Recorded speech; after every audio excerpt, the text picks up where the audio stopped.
धरती पर सबसे तेजी से बढ़ने वाले धर्म के अनुयायियों की संख्या अभी अभी 2 अरब हुई है और यह अब तक के सबसे बड़े संकट में है। ऐसा इसलिए नहीं कि मुस्लिम धर्म छोड़ रहे हैं, अधिकांश ऐसा नहीं कर रहे हैं। ऐसा इसलिए भी नहीं कि मस्जिदें खाली हो रही हैं, कई जगहों पर वे भरी हुई हैं, बल्कि इसलिए कि इस्लाम के भीतर कुछ ज्यादा खतरनाक हो रहा है, जो सामूहिक धर्म त्याग से भी बड़ा है। वे लोग जिन्होंने इसे नियंत्रित किया था, उनकी पकड़ ढीली हो रही है और उन्हें बदलने वाली पीढ़ी, वे किसी की अनुमति नहीं मांग रहे। इस तरह मुसलमानों की अगली पीढ़ी इस्लामी सत्ता की आखिरी पीढ़ी बन सकती है, जैसा कि हम इसे जानते हैं। यह समझने के लिए कि क्या टूट रहा है, आपको यह समझना होगा कि इसे इतने लंबे समय तक एकजुट किसने रखा। सदियों से इस्लाम सिर्फ एक धर्म नहीं था, जिस तरह से ज्यादातर पश्चिमी लोग धर्म को सोचते हैं, एक निजी विश्वास जिसे आप रविवार को मानते हैं या अपने तक सीमित रखते हैं। मुस्लिम दुनिया के ज्यादातर हिस्सों में इस्लाम एक ऑपरेटिंग सिस्टम था।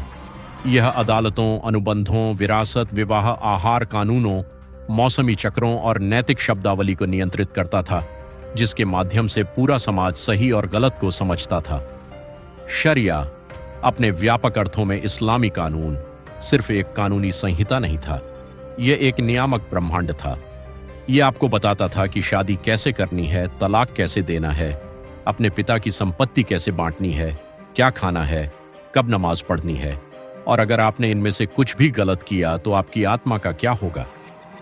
इस दुनिया में जन्म लेना एक व्यवस्था के भीतर जन्म लेना था, और वह व्यवस्था पूर्ण थी और धार्मिक सत्ता कैथोलिक चर्च की तरह केंद्रीकृत नहीं थी। कोई अकेला पोप नहीं था, इसके बजाय यह वितरित थी, विद्वानों, न्यायाधीशों, शिक्षकों, सूफी संतों और स्थानीय मौलवियों में फैली हुई थी, जिनकी वैधता, निकटता, प्रतिष्ठा और जानकारी के धीमे प्रवाह से आती थी। यदि आपके पास विरासत कानून के बारे में कोई सवाल था, तो आप पड़ोस के न्यायविद से पूछते थे। यदि आपको किसी अनुबंध पर निर्णय की आवश्यकता होती थी, तो आप काजी के पास जाते थे। यदि आपके बच्चे को शिक्षा की आवश्यकता होती थी, तो मदरसा उसे प्रदान करता था, साथ ही वह नैतिक ढांचा भी जो इसके साथ जुड़ा होता था। यह सीखने और सामाजिक नियंत्रण का एक बहुस्तरीय पारिस्थितिकी तंत्र था, जो इतना घना, दैनिक जीवन में इतना गहराई से बुना हुआ था कि इस पर सवाल उठाना सिर्फ वर्जित नहीं था, यह लगभग संरचनात्मक रूप से असंभव था। आप उस चीज को चुनौती नहीं दे सकते थे जिसकी आप तुलना नहीं कर सकते थे, और सदियों तक औसत व्यक्ति के पास तुलना करने के लिए कुछ भी नहीं था। किताबें दुर्लभ थीं, साक्षरता सीमित थी, यात्रा खतरनाक थी। आपकी नैतिक दुनिया का क्षितिज आपके समुदाय की सीमा पर समाप्त हो जाता था। वह व्यवस्था आक्रमणों से बची रही, यह मंगोलों से बची रही, यह औपनिवेशिक कब्जों और आधुनिक राष्ट्र राज्यों के उदय से बची रही। कई जगहों पर उपनिवेशवाद के बाद की सरकारों ने वास्तव में धार्मिक संस्थानों को सीधे राज्य मशीनरी में शामिल कर लिया था। धार्मिक मामलों के मंत्रालय, राष्ट्रीयकृत बंदोबस्ती, राज्य नियंत्रित धार्मिक पाठ्यक्रम। मोरक्को से मलेशिया तक, मिस्र से पाकिस्तान तक, सरकारों ने माना कि मस्जिदों को नियंत्रित करने का मतलब लोगों को नियंत्रित करना था। धर्म ने सिर्फ पहचान को आकार नहीं दिया, यह शासन का एक उपकरण बन गया, वैधता का हथियार।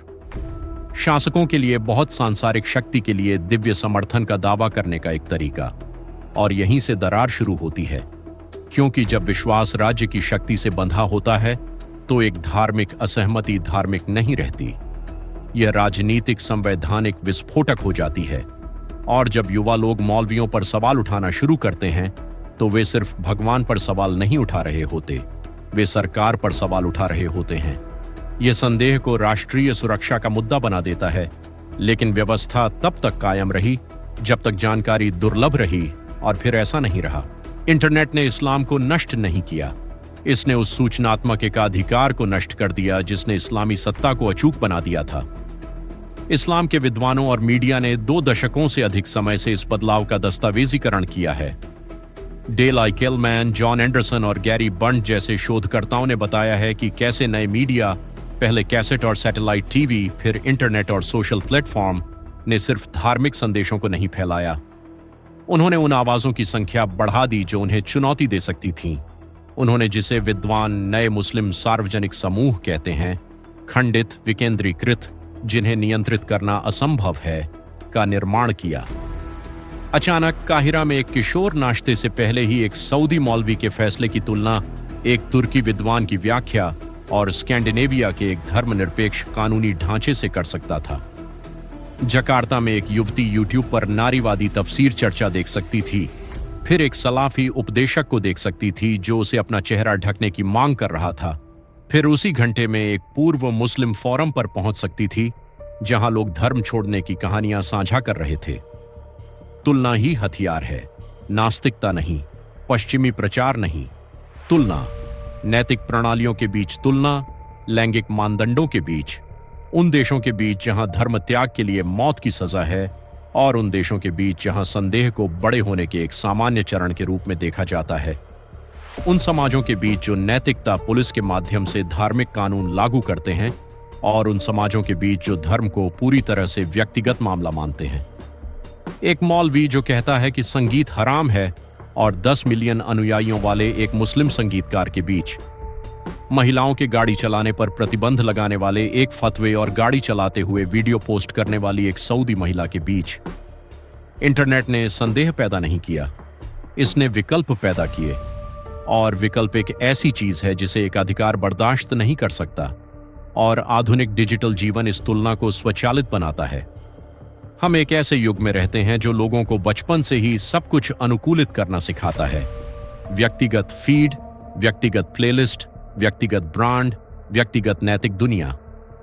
बड़े पैमाने पर मूल्य अनुसंधान जैसे विश्व मूल्य सर्वेक्षण ने कई समाजों में उत्तरजीविता मूल्यों से आत्म अभिव्यक्ति मूल्यों की ओर एक वैश्विक बदलाव का दस्तावेजीकरण किया है, जो स्वायत्तता, सहिष्णुता और व्यक्तिगत पसंद की बढ़ती उम्मीदों से जुड़ा है। जब पसंद की यह उम्मीद विश्वास के दायरे तक पहुंचती है, तो सामूहिक अनुरूपता पर बनी प्रणालियों को एक ऐसी परीक्षा का सामना करना पड़ता है जिसके लिए वे कभी नहीं बनाए गए थे। लेकिन यही बात जटिल हो जाती है, क्योंकि डेटा वह नहीं दिखाता जिसकी ज्यादातर लोग उम्मीद करते हैं। ऑनलाइन सबसे मुखर आवाजें आपको बताएंगी कि इस्लाम ढहरा है, कि लाखों लोग इसे छोड़ रहे हैं, कि मस्जिदें खाली हो रही हैं, कि यह एक हिमस्खलन है। ऐसा नहीं है। प्यू रिसर्च सेंटर के ऐतिहासिक 2025 ग्लोबल रिलीजियस लैंडस्केप अध्ययन के अनुसार 2010 और 2020 के बीच मुस्लिम आबादी 34 करोड़ 70 लाख लोगों से बढ़ी, जो धरती पर अन्य सभी धर्मों को मिलाकर भी ज्यादा है। यह वृद्धिपूर्ण संख्याओं में कुल वैश्विक बौद्ध आबादी से भी बड़ी थी। उस दशक में इस्लाम दुनिया का सबसे तेजी से बढ़ने वाला प्रमुख धर्म था, जो भारी बहुमत से जनसांख्यिकी के कारण, उच्च जन्म दर, कम औसत आयु और दशकों के विकास से जनसंख्या गति, न कि बड़े पैमाने पर धर्म परिवर्तन के कारण संचालित था। प्यू के वरिष्ठ जनसांख्यिकीविद कॉनराड हैकेट ने इसे सीधे शब्दों में कहा, यह वृद्धि इसलिए हुई क्योंकि जितने मुस्लिम मर रहे हैं, उससे ज्यादा मुस्लिम पैदा हो रहे हैं। धार्मिक बदलाव की लगभग कोई भूमिका नहीं थी। दुनिया भर में अब 2 अरब लोग खुद को मुस्लिम बताते हैं और यह संख्या लगातार बढ़ रही है। और जब प्यू ने विशेष रूप से 13 देशों में धार्मिक बदलाव को देखा जहां मुस्लिम नमूनों का विश्लेषण करने के लिए पर्याप्त संख्या थी, तो परिणाम चौंकाने वाले थे। अध्ययन किए गए अधिकांश देशों में केवल 3% या उससे कम वयस्कों ने इस्लाम छोड़ा या इसमें प्रवेश किया था। इंडोनेशिया में, दुनिया का सबसे बड़ा मुस्लिम बहुल राष्ट्र, खुद को मुस्लिम बताने वालों का प्रतिशत मूल रूप से उन लोगों के प्रतिशत के समान था जो मुस्लिम पैदा हुए थे, जिसमें किसी भी दिशा में 1% से भी कम बदलाव हुआ था। अधिकांश मुस्लिम बहुल राष्ट्रों में बनाए रखने की दर 90% से ऊपर थी। यहां तक कि संयुक्त राज्य अमेरिका में भी मुस्लिम पैदा हुए लगभग 3/4 लोग वयस्कता में भी खुद को मुस्लिम बताते हैं। तो नहीं, यह बड़े पैमाने पर पलायन की कहानी नहीं है। जो कोई भी आपको बता रहा है कि इस्लाम मर रहा है, उसने संख्याओं पर ध्यान नहीं दिया है।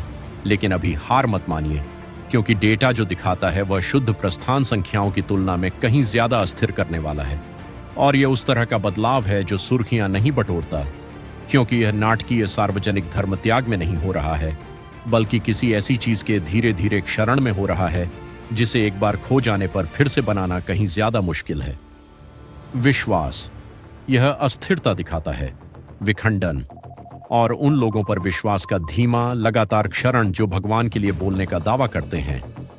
अरब बैरोमीटर, मध्य पूर्व और उत्तरी अफ्रीका में सबसे कठोर सर्वेक्षण अभियानों में से एक, जो कई देशों और कई चरणों में बड़े पैमाने पर आमने सामने सर्वेक्षण आयोजित करता है, ने इस बदलाव को सूक्ष्मता से ट्रैक किया है। 2013 और 2018 के बीच अरब दुनिया भर में धार्मिक नेताओं पर विश्वास 51% से गिरकर 40% हो गया। इस्लामी राजनीतिक दलों में विश्वास और भी तेजी से गिरा, 35% से सिर्फ 20% तक। खुद को धार्मिक नहीं बताने वाले उत्तरदाताओं का प्रतिशत 8% से बढ़कर 13% हो गया। 30 से कम उम्र के युवाओं में यह आंकड़ा 18% तक पहुंच गया। देश स्तर के आंकड़ों को देखें तो तस्वीर और साफ हो जाती है। ट्यूनीशिया में लगभग आधे युवाओं ने खुद को धार्मिक नहीं बताया। यह आंकड़ा अमेरिकी युवाओं के बराबर था। 1/3 युवा लीबियाई लोगों ने भी यही बात कही। 1/4 युवा अल्जीरियाई लोगों ने, 1/5वां हिस्सा युवा मिस्रियों ने, और जो लोग मानते थे कि धार्मिक नेताओं को सरकारी फैसलों को प्रभावित करना चाहिए, उनका प्रतिशत लगातार गिर रहा था। इसी बीच इराक में एक दिलचस्प विरोधाभास सामने आया। लगभग आधे इराकियों ने खुद को धार्मिक बताया, जो 2013 में 39% से ज्यादा था।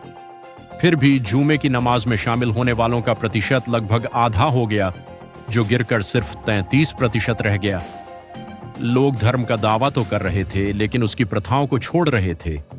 आस्था व्यक्तिगत होती जा रही थी, संस्थागत आज्ञाकारिता से अलग। जैसा कि एक अरब बैरोमीटर विश्लेषक ने कहा, धर्म तेजी से व्यक्तिगत होता जा रहा है। और फिर ठीक जब यह धर्मनिरपेक्षता की ओर एक सीधी रेखा की तरह लग रहा था, प्रवृत्ति उलट गई। 2020 की शुरुआत में अरब बैरोमीटर के विश्लेषण से पता चला कि कई देशों में युवाओं की धार्मिकता वास्तव में फिर से बढ़ गई। कम युवा उत्तरदाताओं ने खुद को धार्मिक नहीं बताया। धार्मिक ग्रंथों के साथ जुड़ाव, प्रतिदिन धर्म ग्रंथों को पढ़ना या सुनना बढ़ गया। संभावित कारण: महामारी का तनाव, आर्थिक संकट, राजनीतिक अस्थिरता। धर्म एक सामना करने के तंत्र, कोपिंग मैकेनिज्म के रूप में, समुदाय के एक स्रोत के रूप में जब बाकी सब बिखर रहा था। जैसा कि संकट के समय में हमेशा से होता आया है, तो धार्मिकता नीचे की ओर जाने वाली एक तरफा सीढ़ी नहीं है। यह बदलती है, यह ध्रुवीकरण करती है। यह पहचान के एक ऐसे स्पेक्ट्रम में टूट जाती है जो एक पीढ़ी पहले मौजूद नहीं था और जिसे पारंपरिक सर्वेक्षण श्रेणियां पकड़ने के लिए नहीं बनी थीं। तुर्की के शोध से यह स्पष्ट रूप से पता चलता है। एक अध्ययन में पाया गया कि केवल लगभग 1/3 उत्तरदाता खुद को रूढ़िवादी धार्मिक के रूप में परिभाषित करते हैं, जबकि एक बड़ा हिस्सा सिर्फ विश्वासी के रूप में पहचान करता है और एक महत्वपूर्ण समूह खुद को नास्तिकता, देसम, गैर आस्था या धार्मिक अनिश्चितता जैसी श्रेणियों से जोड़ता है। पुराना बाइनरी, धर्मपरायण या धर्मत्यागी, कहीं अधिक जटिल और संस्थानों के लिए प्रबंधित करना कहीं अधिक कठिन चीज में बदल रहा है। आंकड़े विलुप्त होने नहीं दिखाते, वे अस्थिरता दिखाते हैं, और अस्थिरता गिरावट से कहीं अधिक खतरनाक है। यदि आप यहाँ के पैटर्न का अनुसरण कर रहे हैं तो सब्सक्राइब करें, क्योंकि आगे जो आता है वह सिर्फ इस्लाम के बारे में नहीं है।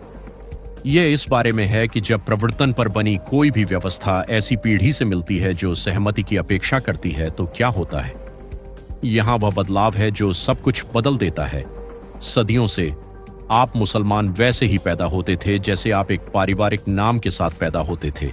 यह चुना नहीं जाता था, यह सौंपा जाता था, और संपूर्ण सामाजिक संरचना, कानून, समुदाय, पहचान, परिणाम उस असाइनमेंट को इतनी अच्छी तरह से सुदृढ़ करती थी कि बाहर निकलना सिर्फ मुश्किल नहीं था, कई जगहों पर यह कानूनी रूप से असंभव था। यह धारणा अब टूट रही है, और ईरान इसका सबसे सटीक उदाहरण है कि ऐसा क्यों हो रहा है। इस्लामी गणराज्य की जनगणना का दावा है कि 99.5% ईरानी मुसलमान हैं, लेकिन 2020 में गामान ईरान में दृष्टिकोणों का विश्लेषण और मापन करने वाला एक नीदरलैंड आधारित शोध संगठन द्वारा किए गए एक बड़े सर्वेक्षण ने बिल्कुल अलग कहानी बताई। गुमनाम ऑनलाइन तरीकों का उपयोग करके उन्होंने 50,000 से अधिक उत्तरदाताओं का सर्वेक्षण किया, जिनमें से लगभग 90% ईरान के अंदर रहते थे। परिणामों ने राज्य के आधिकारिक बयान को तोड़ दिया। केवल 40% ने खुद को मुसलमान बताया। इस बात पर एक पल के लिए विचार करें। एक ऐसे देश में जहां राज्य कहता है कि 99.5% मुसलमान हैं, वहां आधे से भी कम लोग वास्तव में उस पहचान का दावा करते हैं जब वे बिना डर के जवाब दे सकते हैं। 32% ने विशेष रूप से शिया के रूप में अपनी पहचान बताई, एक ऐसे देश में जिसकी पूरी सरकार, संविधान और क्रांतिकारी पहचान शिया इस्लाम पर बनी है। 9% ने खुद को नास्तिक कहा, 7% ने आध्यात्मिक चुना, 8% ने खुद को पारसी ज़ोरोस्ट्रियन बताया, जिसे व्यापक रूप से शाब्दिक पारसी अभ्यास के रूप में नहीं बल्कि फारसी राष्ट्रवाद के एक बयान के रूप में व्याख्या किया गया, जो पूर्व इस्लामी विरासत के पक्ष में थोपी गई इस्लामी पहचान का एक जानबूझकर अस्वीकरण था।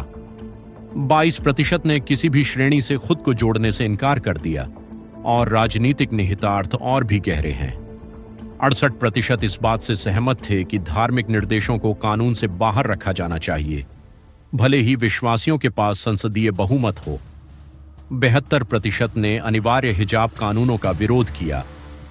47% ने अपने जीवन काल में अपना धर्म खोने की बात कही। लगभग 60% ने कहा कि वे रोजाना की मुस्लिम नमाज नहीं करते। अब ऑनलाइन सर्वेक्षणों की अपनी कार्यप्रणाली संबंधी सीमाएं होती हैं। शोधकर्ता खुद इस बात को स्वीकार करते हैं, और नमूना साक्षर इंटरनेट से जुड़े ईरानियों की ओर झुका हुआ है। लेकिन 2022 और 2023 में गामा के अनुवर्ती सर्वेक्षणों, जिसमें 1.5 लाख उत्तरदाताओं तक के नमूने शामिल थे, में भी ऐसे ही परिणाम मिले। लगभग आधे ने खुद को नास्तिक, अज्ञेयवादी, आध्यात्मिक या कोई धर्म नहीं जैसे लेबलों से जोड़ा। यह पैटर्न बरकरार रहा, और राज्य के आधिकारिक बयान और ईरानियों द्वारा गुमनाम रूप से जवाब देने पर बताई गई बातों के बीच भारी अंतर हमें कुछ बहुत बड़ा बताता है। जब दशकों तक धर्म को जबरदस्ती राज्य की शक्ति से जोड़ा जाता है, तो इसकी प्रतिक्रिया शांत नहीं रहती। यह आस्था और कानून के बीच पूरे संबंध को फिर से परिभाषित करती है। एक धर्म संदेह से बच सकता है, यह बहस से बच सकता है, यह उपहास से बच सकता है, लेकिन यह तब संघर्ष करता है जब आज्ञाकारिता वैकल्पिक हो जाती है, और यह एहसास धरती पर हर इस्लामी संस्था को एक चुनाव करने पर मजबूर करता है, क्योंकि आगे बढ़ने के लिए केवल 2 रास्ते हैं। पहला रास्ता अनुकूलन, जिसे विद्वान पोस्ट इस्लामवाद कहते हैं, उसे अपनाना। यह इस्लाम विरोधी नहीं है, बल्कि समाज और राजनीति में धर्म की भूमिका पर पुनर्विचार है। इस्लाम एक शक्तिशाली नैतिक और आध्यात्मिक परंपरा के रूप में, जो व्यक्तिगत स्वायत्तता और बहुलवादी शासन के भीतर संचालित होती है। आस्था एक दृढ़ विश्वास के रूप में, आज्ञाकारिता के रूप में नहीं। धर्म एक चुने हुए मार्ग के रूप में, आदेशित नहीं। कुछ विद्वान और आंदोलन पहले से ही इस दिशा में आगे बढ़ रहे हैं। आस्था के साथ साथ अधिकारों और सामुदायिक जुड़ाव के साथ साथ व्यक्तिगत विवेक पर जोर दे रहे हैं। यह मार्ग इस्लाम को नष्ट नहीं करता, यह इसे रूपांतरित करता है, और यकीनन यह इसे बचाता है, इसे कुछ ऐसा बनाकर जिसे लोग चुनते हैं, बजाय इसके कि वे इसे सहें।